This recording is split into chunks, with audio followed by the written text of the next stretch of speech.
All right, perfect.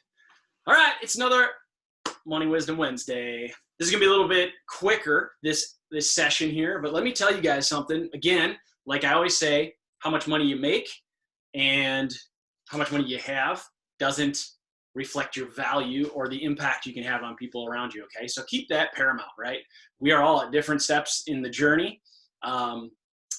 If you're wise a little bit and can set a course and a chart that has that you're able to implement some wisdom in the way you handle your money, time makes us look smart. Okay, a really smart financial real estate investor in town, that's his line.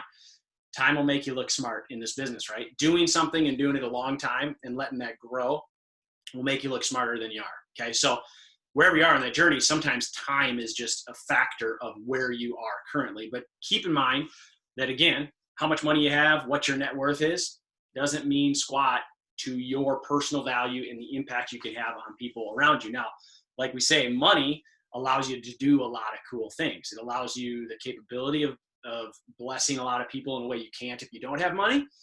Another mentor of mine, one thing he always would say is, I've been dirt poor and I've been really rich, and life is a lot better when you're really rich. Okay, so that's kind of what he says. You can give a lot more.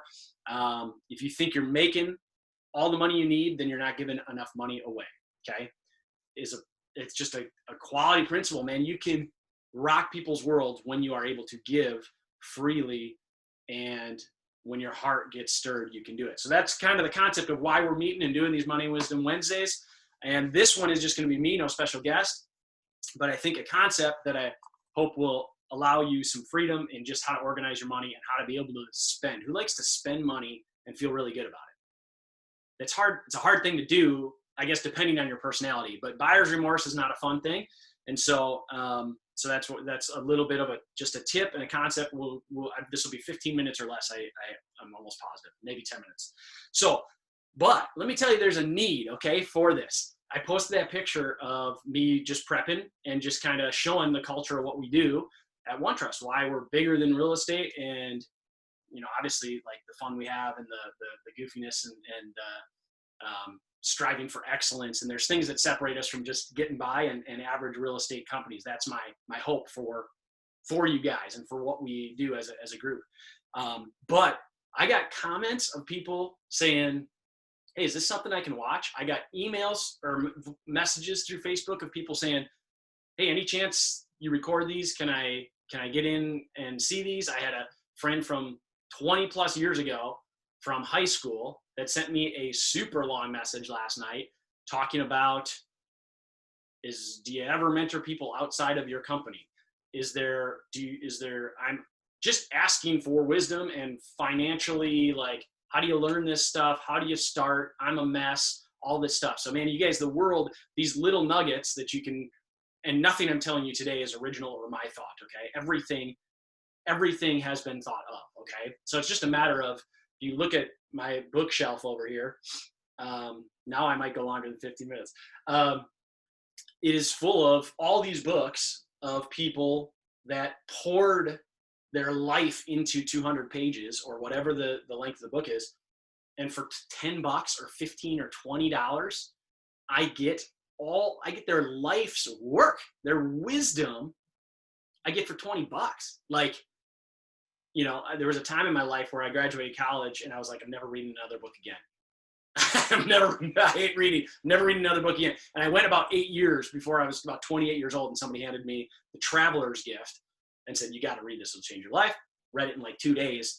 And now I still don't read as much as I like to, but I love plowing through a good book and soaking up stuff. Right now I'm reading a book about this thick that's called The Creature of Jekyll Hyde. That's just about the Federal Reserve and is incredibly boring, but it's pretty fascinating, but it would be really boring for a lot of people. So don't start with 700 pages. Don't do something like that. But there's books that can grip you and give you wisdom. And for $20, you get the knowledge of literally all the knowledge some other person that's way smarter than me has. It's like going to college. So, except way cheaper and no debt.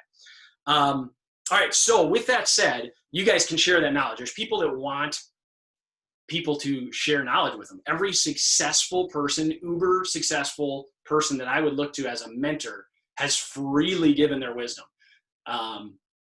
Don Weber the other day. A couple of us eating lunch. I said, Don, give us something. Bunch of, a couple of us young people doing business people. What would you tell us? And the guy was like, blah, blah, blah, blah, blah. He wasn't like, I don't know. I kind of want to keep my secrets to myself. I'm pretty successful. See you later. He was like pouring it on. And that every successful person that I've met is willing to share that, whether it's marriage advice, business advice, whatever. And that's you guys, right? You're successful, and there's people you can share with. So all that said, income is not the end all. So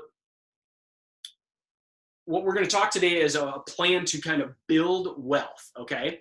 And creating a plan. This is elementary 101. This is not going to be concept, really go talk to a CPA or a financial advisor if you want some strategic stuff. Robert Kiyosaki, Rich Dad Poor Dad, says diversification is not necessary if you can become the master of one thing. Putting all your eggs in your basket are not a bad thing if you are the master of that basket, okay? So I don't know all the things that go into investing successfully, but I'm good at what I think I'm good at what I am a master of as much as I can be a master of something. And what I like to equate is when you want something, when you want to spend money on something, whether that's a vacation, a car, a stupid sweater that's way too expensive, or whatever, somebody might say, really?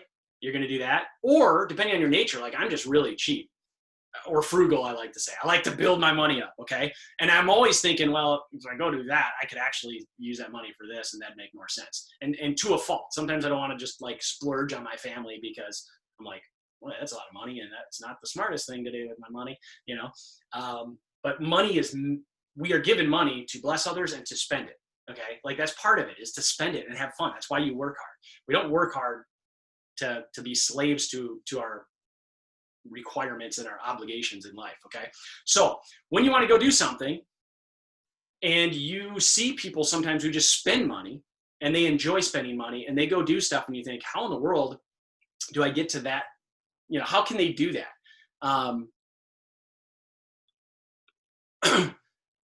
This is how you can do that. Sometimes you say, okay, I want to be able to create an asset that's going to pay me enough to pay for that car. Okay, that would be going and purchasing a piece of real estate or having enough money in a dividend paying stock or something like that so you can do that. But if you don't have a wealth plan, it doesn't matter how much money you make, okay? There's people that are like making, I've worked with doctors that make $500,000 or $600,000 a year and they have no money and their credit's bad, right? And so whether or not, we're going to show two things here. This number over here, one way you can have more money is to increase your income, obviously, right? Income goes up, you have more money. But if your spending goes up, elementary, you don't have the money, right? So this is your income side over here. Whether it's 100 or 1,000, if you multiply it by 0, what's that equal? It equals 0, okay? This side of your equation is your wealth plan, all right? So depending on how much income you make, it doesn't really matter how much money you make if you don't have a good wealth plan. Can you see that? I'll write bigger. But ultimately, your wealth plan is the multiplying factor that's going to determine where you end up down the road, okay?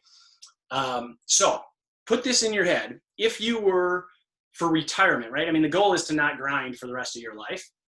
There's different strategies that can pay off radically different. You guys all know I'm a believer in investment real estate. A bunch of you guys are as well. But if you want to just go the traditional route and there's a number you want to be able to have to spend when you're in retirement, if that number is $100,000 a year that you want to be able to live off of, in a dividend paying, if you get an investment that's paying you about 6%, which would be, I think, pretty good. That's not super conservative. I think some people say 3%. Tell me if I'm wrong. Travis, 6%, 3%? What would you say? On like a dividend paying. I think 3% would be ultra conservative, 6% still on the conservative side. Oh, it is. Okay. All right. So 6% is on the conservative side of a dividend paying deal. If you want to live off $100,000, okay, and that might sound crazy to you, or that might sound like, I don't know if I could live off $100,000. I'll be done buying braces and all this crap for my kids, so $100,000 might do it for me. But if you want to do $100,000, to have a 6% dividend yielding investment that you can pull money off of that will continue to be there, the nest egg, you have to have about $1.66 million, okay, to make 100 grand, to be able to live off 100 grand a year. If you need a better return, great. If you want to live off of 200 grand, well, then you need 3.2, okay? So you got to save that money up and get it into a place, or you can go another route and invest in real estate, have another cash flowing asset. That's where I've invested my money. But you got to know that I got to get there somehow. Okay. So here's the deal. This is going to be the model, and I'm going to make sure that you can see this. Just holler at me if you can't see it. Okay. So we got dollar bills, y'all, coming in at the top. Income. You sell houses, you serve people, you help people. Dollar bills are coming into your life, okay? The first one of these sessions I did, I said, establish a checking account that is only for taxes, okay? Realtors all over the world that are making, some of them nothing, some of them crazy money, don't have money to pay the tax man, okay? And so we have some benefits as far as using things as deductions, and there's ways to, as a self-employed person, help your tax consequences of all the income you make, okay, that are totally within the law and justifiably so because of all those things I mentioned in my post yesterday. We saw that we don't get paid retirement, we don't get paid vacation, nobody helps us with our Social Security. We don't have health insurance, all these things, right? So take advantage of the taxes available to you. But this is what we're going to talk about, a wealth plan, okay? You want to create, for every dollar that comes in to your life by selling a house, you want to create a wealth account, okay? That number can be whatever it is, but it's the concept of paying yourself first. 10% minimum, maybe 20%, okay? And hopefully that's big enough that you guys can see it and there's not wacky reflections on there. 10 to 20%. Can you see that okay? Okay. And so that money can go towards anything you want. It can go towards, maybe you save it up, and as it gets to a certain amount, you're going to invest in a house in your own market, in our market here, or in a market in Florida or Arizona or wherever, right? An investment in a property that's going to pay for itself, that you're going to rent out, that you're going to do whatever. Maybe it's a dividend yielding stock, whatever. You pick whatever you want that to be, but pay yourself first and make sure that money's there and growing. The other thing you got to take care of, I just said, is the tax man, okay? That is, I'd say if you're going to look 15 years in the future, taxes are not going to be lower than they are now. We have never been in this much debt. The government is spending money faster almost than it can even print it. And unfortunately for us, the government are the only people that get to do that. Okay, I could do a whole nother deal on just my opinion on that. But the reality is we need to live less than our income. The government doesn't need to do that. The way they just spend more money, usually they would raise taxes. Now they don't even care. They'll just make more money, okay? And so that's a problem for us, but you gotta set aside taxes, okay? Put 30% of every check in there. That stings. But at the end of the year, if you don't have to pay 30%, you get a bunch of that back. That account might grow. That might be 10 grand at the end of the year, and you get your tax man says you owe 10 grand, and you can write a check for $10,000, and it's there. Whew, no big deal. The money's already there. That might need to be $100,000, okay? Whatever your number is, a third of every check should be going into that. And then it's there, and if you don't need it all, great. Then you just dump it in your wealth account, or you dump it into wherever else you want. Another box that I think is huge is giving, okay? These are not like 10% of whatever. Biblically, 10% is kind of a historical mark that they use. To me, I like I said before, if my heart's stirred, I like to be able to help people and give towards something. Now, I always make sure at the end of the year that I go back and look, because our income is different. I always make sure at minimum, we better have 10% going out. And typically personally, Lindsay and I, we don't even look at the number, and usually we're well beyond 10%, because it's just the right thing to do. Nothing's mine anyway, okay? We're like vapors, dust, and if you want to make an impact, give your money away to good causes, okay? I just know that with the time and the demand, and one of my gifts is to be a producer and produce things and create things for others and da-da-da. And I also love to serve and help, but I know there's people that their thing is just serving and going nuts. And if I can pour gas on their fire with money, that's what we do. And so those are some things, right? Then so you're at like 50 to 60%. What do you do with the rest? You stinking spend it and have fun. And obviously you got some life expenses. But if you want to go buy a car, or you want to take your family on a Disney vacation or a cruise or whatever else you're going to do, and you can write that check or put it on your card or lay the cash down on the table, and you already mentally know that you've already put 10 or 20% into a wealth account, and you've already set money aside for the tax man, and you're already being generous with your money, there is great freedom in being able to spend money however you want to. If you're out and you want to get lobster, you don't need to feel terrible about buying a $55 lobster. You really don't, because you've already paid yourself. You already have your money working for you. You've already set money aside for the taxes, and you've already been generous with your money. Now make sure you can pay your mortgage and your other stuff, right? But then spend your money, and there's great freedom in spending money when you know you're taking care of these things already, okay? So the thing to remember is this year is not a savings plan. I also believe in having a stinking cushion that if the crap hits the fan, when March came around and everybody went, hey, we might be essential, we might not be essential. We might be able to work, we might not be able to work. Hey, guess what, Josh? Your tenants might not have to pay you rent. And even though you think you're conservative, if they all don't pay you rent, some of you know what I'm talking about. It's a little bit like, whoa, we, honey, might not be conservative enough. This could go bad, right? But because I also have a savings account that I put money in, and I've always, as I've had my career for a while, I was like, right, Dave Ramsey says have 6 months worth of expenses just sitting there as an emergency fund. I've always had money as an emergency fund ready to deploy if the faucet of income, if my sales stop or I don't have closings or whatever else stops, we got some slush that we can roll with, okay? That is very, very wise because, again, you just sleep better. I've talked to several of you who have said the credit cards are finally done, the XYZ is paid off, or I got rid of my car payments or whatever it is, but I have a pile of money that is in my savings now, and I can just sleep better. Like life, it just feels better. Okay. So this is not a savings account. This is a wealth building account. This is for, I recommend having like something in savings that you can immediately access that's in a money market or whatever that threshold is for you. It might be $1,000, might be $100,000, whatever you want it to be. Okay. This is money that is in a bucket that is going to get deployed to grow. Okay.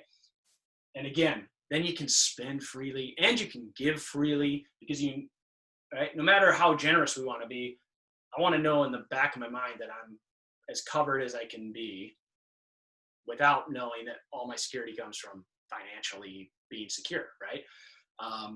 So Robert Kiyosaki says, savers are losers. I like Robert Kiyosaki quotes, obviously, but just saving money, that money that's in my slush fund account is losing money against inflation and cost of living and all these things, right? So you want to be smart on your money, but you want to have some money that's worth losing a little bit. This is for investing, okay?